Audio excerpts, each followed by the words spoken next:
यवतमाळ जिल्ह्यातील उमरखेड येथील नगरपालिकेच्या अब्दुल गफूर शाह उर्दू प्राथमिक शाळेत 26 जानेवारी या भारतीय प्रजासत्ताक दिनानिमित्त आयोजित कार्यक्रमात पाकिस्तानी गीतावर शाळकरी मुलांनी डान्स केल्याने एकच खळबळ उडाली आहे। सदर देशविरोधी कृत्याची गंभीर दखल घेत भाजप नेते गोपाळ कलाने यांनी उमरखेड पोलीस स्टेशनला तक्रार दाखल केली आहे। तसेच नगरपालिकेचे मुख्याधिकारी यांना सुद्धा तक्रार देण्यात आली आहे। या प्रकरणी नगरपालिका प्रशासन आणि उमरखेड पोलीस काय भूमिका घेतात याकडे सर्वांचे लक्ष लागले आहे। Bureau report Umarkhed.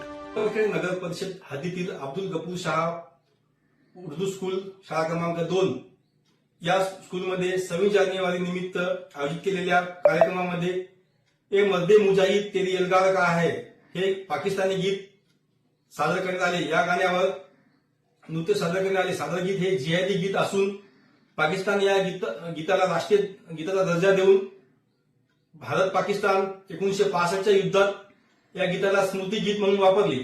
त्यामुळे हे गीत शाळेच्या स्नेहमिलनात वाजून लहान मुलांच्या कवळ्या मनावर देशविरोधी संस्कार रुजण्याचे काम संबंधित शाळेचे मुख्याध्यापक व शिक्षक करीत आहेत। त्याकरिता त्यांच्यावर कडक कारवाई करण्यात यावी।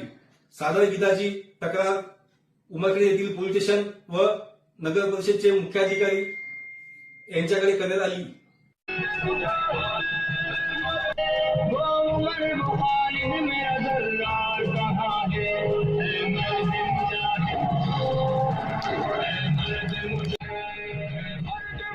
उमरखेड नगर